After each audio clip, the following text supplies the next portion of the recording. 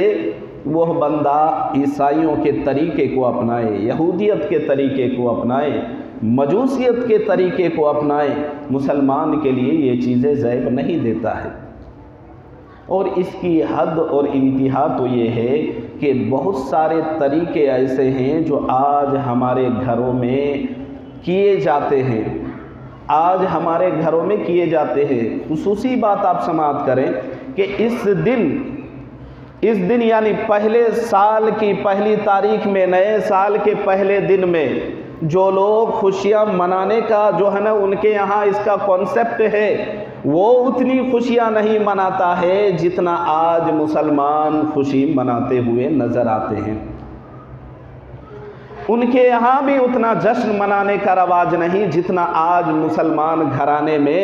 نئے سال کے پہلے دن میں جشن مناتے ہوئے مسلمانوں کی بستیوں میں، گھروں میں نظر آتے ہیں، اور آئے دن ہم اس کا مشاہدہ کرتے رہتے ہیں، جبکہ یہ تمام چیزیں باطل ہے، غلط ہے، اس کا نظریہ اسلام سے بالکل میل نہیں کھاتا ہے، بالکل الٹا ہے۔ اس لیے ہر بندے کو چاہیے کہ غور و فکر کرے، سوچے، اور سوچے کہ اسلام کی ایک دائرہ ہے، لمیٹیشن ہے، ایک حد ہے۔ اس حد کے دائرے میں رہتے ہوئے ہم اسلام کو فالو کریں گے، تب ہی ہم اسلام کے فالوورز ہوں گے، اور تب ہی ہمارا وہ عمل جو ہے نا جس کی مانیتا اور جس کی جو ہے نا ویلیو اور جس کی اہمیت شریعت کی نظر میں ہے، ورنہ اس کی کوئی ویلیو نہیں ہے۔ آپ سمجھ سکتے ہیں گریٹنگ کارڈ خریدنے کے جو طریقے رائج ہیں اور جو چلن جو عام ہیں، اس پر صرف ایک بات سجھاؤ کے طور پر مجھے آج جمعے کے خطبے کے عنوان کے حوالے سے یہ بتانا ہے کہ جب سال کے چونکہ پہلے دن آنے سے پہلے یعنی جنوری کی پہلی تاریخ سے پہلے ہی، نئے سال کے پہلے دن سے پہلے ہی لوگ گریٹنگ کارڈ خریدتے ہیں، اور ہیپی نیو ایئر کے کلمات تو جنوری کی آمد سے پہلے ہی صحیح جو ہے نا یہ کلمات رائج رہتے ہیں۔ اب موبائل کا دور ہے، سوشل میڈیا ہے، print media, electronic media, broadcasting media, mainstream media, آپ جانتے ہیں ان کا باضابطہ بڑی غلط طریقے سے اس کو جو ہے نا لوگ پریوگ کرتے ہیں، صرف اس لیے کہ اسلام کو اور اہل اسلام کو نیچا دکھایا جا سکے، اس پر شکنجہ کسا جا سکے، اور مسلمان کو خال اس کو رسوا اور ذلیل کیا جا سکے۔ آپ دیکھتے ہیں نا واٹس ایپ وغیرہ میں، فیس بک میں آپ دیکھتے رہتے ہیں، کئی دن پہلے سے ہی آپ جیسے ہی موبائل کھولیں گے، اوپن کریں گے، سوئچ آن کریں گے، کوئی نہ کوئی ایک دوسرے کو وش کرتا ہوا نظر آتا ہے، میسیجیں عام کی جاتی ہیں، فارورڈ کرتے ہیں کہ بھئی سال کا نیا دن یا نیا سال آپ کو مبارک ہو۔ ہم سب کو اس کا پتہ چلنا چاہیے، علم ہونا چاہیے کہ ہمارا نیا سال محرم الحرام کے مہینے سے شروع ہو جاتی ہے، مگر یہ کہ جب محرم الحرام کا مہینہ آتا ہے اور اس کی پہلی تاریخ ہوتی ہے کوئی مسلمان جو اس دن اس طرح خوشیاں منائے جس طرح جنوری کی پہلی تاریخ میں خوشیاں مناتے ہیں؟ یاد رہے، سال چاہے محرم کے مہینے سے شروع ہو، چاہے جنوری کی پہلی تاریخ ہو، اسلامی کتابوں کو آپ پڑھیں تو پتہ چلتا ہے کہ نئے سال کی مبارکبادی دینا، پیش کرنا یہ کہیں سے ثابت نہیں ہے۔ یہ اور بات ہے کہ جنوری نہیں، اگر محرم کی پہلی تاریخ ہو تو بھی کتابوں سے اس کا ثبوت نہیں ملتا ہے کہ محرم کی پہلی تاریخ سے چونکہ ہمارا سال شروع ہوتا ہے تو اس دن کو ہم جو ہے نا اس کو سیلیبریٹ کریں گے، اس کا بھی کہیں سے رواج نہیں ہے، ثبوت نہیں ہے۔ ہاں جس چیز کا ثبوت کتابوں سے ہے، جس کا پتہ چلتا ہے، وہ یہ ہے کہ جناب محمد رسول اللہ صلی اللہ علیہ وسلم اور ان کے فالوورز، ماننے والے، ان پر اپنی جان نچھاور کرنے والے صحابہ سے یہ بات ثابت ہے کہ جب نئے سال کی آمد ہوتی ہے، چاند کا طلوع ہوتا ہے، چاند نظر آ جاتا ہے، تو آپ علیہ الصلاۃ والسلام اور آپ کے جاننے والے، چاہنے والے، ماننے والے صحابہ سے یہ ثابت ہے کہ ایک دوسرے کو دعا دیا کرتے تھے، دعا پڑھتے تھے، اللہم احلہ علینا بالامن والایمان والسلامتی والاسلام لما تحب وترضى۔ اس دعا کا ثبوت تو ہے، مگر اس کو وش کرنے، سیلیبریٹ کرنے، جشن منانے، خوشیاں منانے اور گریٹنگ کارڈ خرید کر ایک دوسرے کو جو ہے نا دینے، ہیپی نیو ایئر کہنے، ان تمام باتوں کی کوئی اصلیت نہیں ہے۔ یہ ساری باتیں بے بنیاد ہیں، من گھڑت باتیں ہیں۔ یہ ساری باتیں ایسی باتیں ہیں کہ جس بات کی کوئی ہاتھ اور پیر نہیں ہے۔ یہ اس موقع پر بولا جاتا ہے جب کسی بات کی کوئی ویلیو نہیں ہوتی ہے، کہیں سے کوئی ثبوت نہیں، تب یہ بات بتائی جاتی ہے کہ یہ ایسی بات ہے جس کا کوئی ہاتھ پیر نہیں۔ اور بتائیں آج مسلم سماج میں، مسلم معاشرے میں کیا ہمارے نوجوان یہ کرتے ہوئے نظر نہیں آتے ہیں؟ اور پھر بہانہ یہ بنایا جاتا ہے کہ کیا کرے صاحب، ہمارا چونکہ تعلق ایسے لوگوں کے ساتھ ہے، اٹھنا بیٹھنا ایسے لوگوں کے ساتھ ہے، ہماری دوستی ایسے لوگوں کے ساتھ ہے، فرینڈشپ ایسے لوگوں کے ساتھ ہے، خدا کی لعنت ہو ایسی دوستی پر جس دوستی کو نبھانے کے لیے ہے ہم اسلام کو رسوا کریں، نیچا دکھائیں۔ خدا پاک کی قسم ایسی دوستی پر لعنت ہے، اللہ کی، رسول اللہ کی اور کل کائنات کی لعنت اس دوستی پر۔ آج ہم بہانہ یہ کرتے ہیں کہ کیا کرے صاحب، دوستی ایسے لوگوں کے ساتھ ہے، کیا کرے صاحب، بچے نہیں مانتے ہیں۔ کیا ہم اپنے بچوں کی ضد پوری کرنے کے لیے، ان کی خواہش کی تکمیل کے لیے جناب نبی کریم صلی اللہ علیہ وسلم کی دین کو اپنے پیروں تلے روند ڈالیں؟ کیا ایک مسلمان کا یہ شیوا ہو سکتا ہے؟ کیا اسلام کو نعوذ باللہ اور اللہ کے نبی علیہ الصلاۃ والسلام کی سنتوں کو بالائے طاق رکھ کر یوں ہم اس کو خرچ ڈالیں، ختم کر ڈالیں، اپنی پہچان کو ہم کھو دیں؟ ایسا نہیں ہو سکتا ہے۔ یاد رہے اللہ کے نبی صلی اللہ علیہ وسلم پر جان دینے والے صحابہ کے بھی بچے تھے، ان کے بھی بچے تھے، ان کی بھی اولاد تھی، مگر یاد رہے، آپ کو معلوم ہونا چاہیے کہ انہوں نے اپنے بچوں کو دین کے خاطر ان کی گردنیں قربان ہوئی ہیں۔ صحابہ نے اس دین کو زندہ کرنے کے لیے، اعلاء کلمت اللہ کے لیے اپنے بچوں کو خدا کے دین پر قربان کیا ہے، اور ہم ہیں کہ ہماری محبت اتنی ہے کہ ہم اپنے بچوں کی محبت میں غرق ہو کر ہمیں کوئی چیز آگے نظر نہیں آتی، ہم اتنے اندھے ہو جاتے ہیں اپنے بچوں کی محبت میں کہ ہم اپنے بچوں کی ضد پوری کرنے کے لیے ہم اسلام پر ڈاکہ ڈالتے ہیں۔ کیا یہ صحیح ہے؟ اسلام سے اور اہل اسلام سے زیادہ ہمارے بچے کی محبت نہیں ہو سکتی ہے۔ قرآن سے پوچھے، قرآن تو بتا، تو کیا کہتا ہے؟ قرآن کہتا ہے الاخلاء یومئذ بعضهم لبعض عدو الا المتقین۔ اللہ تعالیٰ کی کتاب عظیم میں یہ بات لکھی ہوئی ہے کہ دنیا کی ہر دوستی، دنیا کی ہر محبت کی ایک پیمانہ ہے۔ اگر بندہ محبت کرتا ہے الحب للہ، اللہ کے لیے، اگر بندہ محبت کرتا ہے، دوستی کرتا ہے اللہ کے لیے، تو وہ محبت تو قابل قبول ہے عند اللہ، اللہ تعالیٰ کے پاس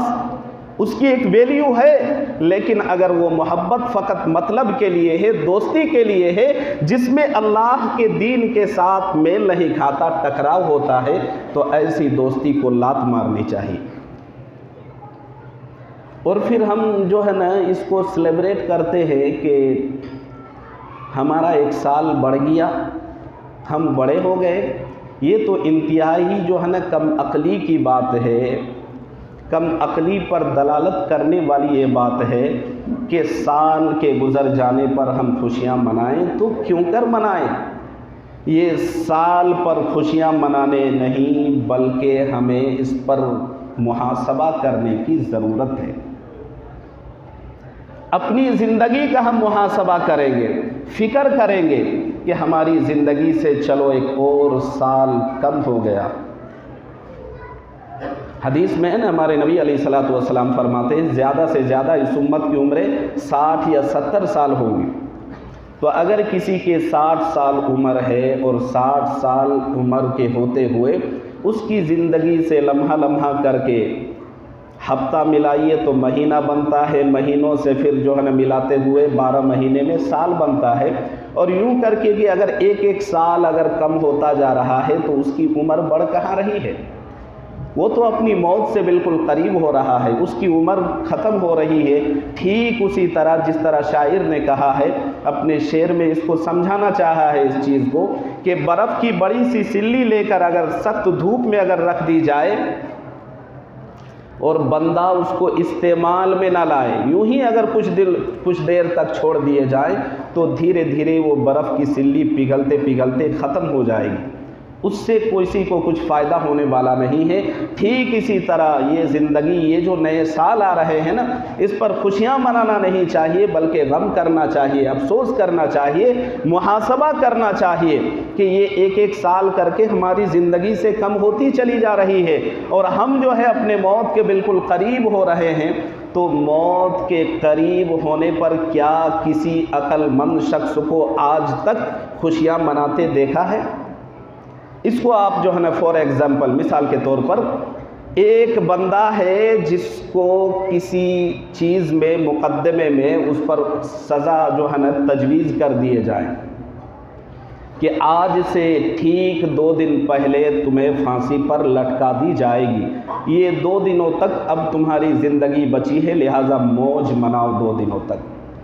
بتائیں جس بندے کو پتہ ہے کہ 2 دن کے بعد ہم سولی پہ لٹکنے والے ہیں، ہماری موت ہونے والی ہے، ہم مرنے والے ہیں، کیا پل پل کی موت مرے گا نہیں؟ وہ کبھی خوشیاں منائے گا؟ پھر ہم خوشیاں منانے کے پیچھے کی ہماری حقیقت کیا ہے؟ اس کا مطلب یہ ہے کہ دین اور اسلام کو ہم جانتے تو ہیں، مانتے نہیں ہیں، عمل نہیں کرتے ہیں۔ اس لیے بھی اس پر ہمیں غور و فکر کرنا چاہیے۔ اور اس ضمن میں چونکہ نئے سال کے موقع پر ایک اور خرافات پکنک منانے کا ہے۔ پکنک بھی حقیقت پہ جائیں گے تو یہ بہت لمبی بات ہو جائے گی، بس ایک بات بتا دیتے ہیں جانے والوں کے لیے کہ یاد رہے نبی علیہ الصلوۃ والسلام اور صحابہ جب غزوات میں جاتے تھے اور لمبا راستہ طے کرنا ہوتا تھا، رات ہو گئی، ایک جگہ آخری شب میں پڑاؤ ڈالتے تھے، رکتے تھے آرام کے لیے، بھوک لگی ہوتی تھی کھانا کھانے کے لیے، اور نماز کا وقت ہو جائے تو نماز پڑھتے تھے، مگر یہ کہ وہ ایک الگ ضرورت ہوتی تھی۔ اس چیز کو اگر کوئی یہاں کھینچ لائیں اور ادھر منطبق کریں، ادھر ملا دیں، تو اس سے بڑا بیوقوف اس دنیا میں اور کوئی نہیں ہو سکتا ہے۔ کوئی بھی عقل مند شخص آپ ایک بھی ہم کو دکھا دے، بڑا سے بڑا گریجویٹ ہو، بڑا سے بڑا جو ہے نا ڈگری اور بڑے سے بڑے جو ہے نا اس کے پاس کوالیفیکیشن کیے ہو، مگر ایسا ایک بھی ہم دو ویکتی اور ایک بھی بندہ دکھا دے جو اپنے گھر میں اچھا سے اچھا کھانا بنائے اور اس کھانے کو لے کر برتن پلیٹیں ساری چیزیں لے کر کہیں تاڑ میں کہیں جنگل میں چلے جائے اور جا کر وہاں کھا کے آئے؟ کوئی کھاتا ہے؟